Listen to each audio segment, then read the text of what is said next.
All right, so we're talking about the 5 design components of teams. We just talked about goal clarity and specifically SMART goals. Next, we'll talk about task structure. Task structure is concerned with how the group's work is designed. There are 2 main dimensions of task structure. The first is coordination, and the second is regulation. Coordination is the degree to which successful completion of the task is dependent upon the combined work of multiple teammates. So when we talked about coordination, we talked about specialization in regard to organizational structure. So back in the day, it was one person making a sweater from sheep to sweater. 1 or 2 people were responsible for that. Whereas nowadays, we've split tasks up into more specialized subsets. So now we have an organization that raises the sheep, an organization that shears the sheep, an organization that spins the yarn, an organization that knits the sweater, and then a company that sells the sweater as well. And even within those companies, we have specialization. So in the company that has, or that does the knitting, you have the people that actually do the knitting, you have people in finance who make sure the bills get paid, you have people in marketing who try to make other people want to buy the finished sweaters. And because of this specialization, we now need someone, a manager, to coordinate all of those activities. And that's what the coordination aspect of teams is how much do those tasks have to be coordinated? Some of the work that I do as a professor is really high in coordination. Most of the work that I do is very low in coordination. So if you think about what I'm going to teach on any given day in one of my lectures, that's entirely up to me. I don't coordinate with the other professors on that usually. When I'm grading students' assignments and giving them feedback on that, that's usually something that I'm doing, in a completely solitary way. Other aspects of my job do require high coordination. So when we decide curriculum for the entire business program, that's something that we do as a faculty. And we try to understand how the courses we teach connect to that overall picture of the total education that we want to give to our students. And so in that way, we talk a lot about what skills can I teach in my class to build upon the skills that you learn in other classes. So that would be high coordination. Assembly lines require really high coordination. The whole point of an assembly line is that everyone is kind of moving and working together in tandem. And especially with a moving assembly line, it's like, hey, I got to do my job. I got to do it in the same amount of time as someone else. Like it's this just like incredibly choreographed dance almost. That would be really high coordination. Healthcare is an industry that's becoming much more coordinated, or I should say the healthcare organizations are becoming more coordinated.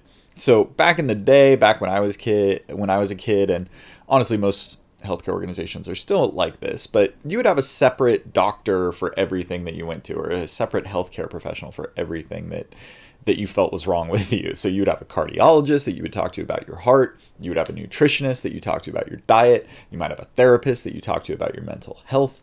And these were all kind of siloed. Your cardiologist never talked to your nutritionist or your therapist.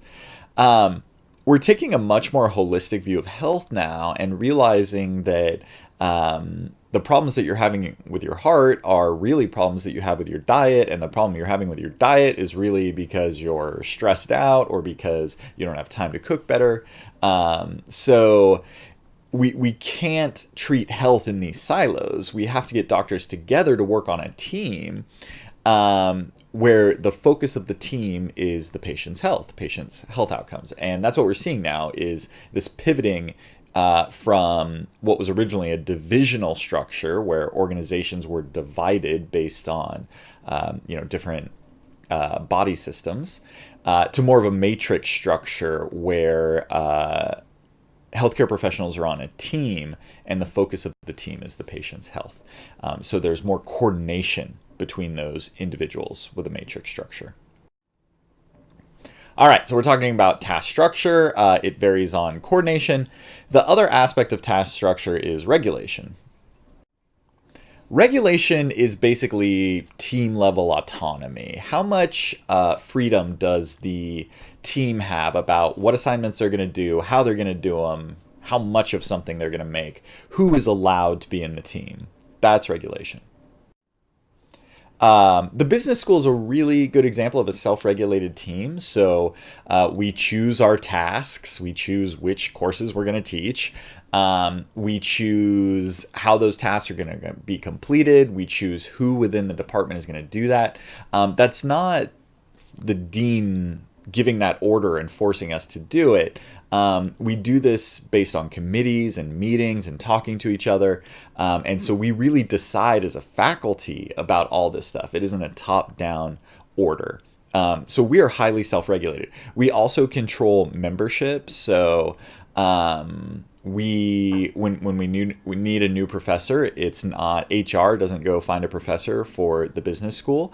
We form a search committee. We put up a job posting. We look through the curriculum vitae, we go interview the candidate. We as the faculty do all of that. We decide who's going to be a member of our team. We also control membership by setting standards for students. So only students that reach this certain level of academic performance get to be a member of our organization. So that's an example of a team with incredibly high self-regulation. Amazon is another organization that is highly self-regulated. So when you get a job at Amazon headquarters, not like Amazon warehouse, different thing. But if you have a job at Amazon headquarters, it's up to you to like pitch yourself to teams that exist within the organization. If you have a really good idea for a project, it's up to you to put a team together, put a budget together, and make a proposal to your supervisor to get it funded. And so basically everything at Amazon is driven by these self-regulated teams who come up with an idea for a project, put together the membership, propose it, complete the project, disband, and then find another project to work on. Chipotle is an organization with really low self-regulation, so I go to Chipotle all the time because it's the best food ever. And for like a week straight, I'd go every day, and the cashier would say, "Hey, do you want your receipt?" And he would hand it to me, and I'm like, "No." And I had the same cashier like 6 days in a row, and he was like, "Do you want your receipt? Do you want your receipt?" And I'm like, "No, man, I was just here yesterday. You know I don't want my receipt." And he's like, "Yeah, I know.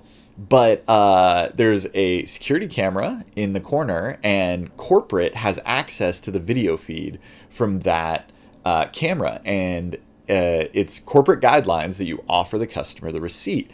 And they will literally go through security camera footage for different locations of Chipotle, and they will spot check to make sure that employees are offering customers the receipts like they're supposed to." That is an incredibly high level of control. That would be low team regulation, right? The corporation is setting the behavior of the team in these very, very precise and specific ways.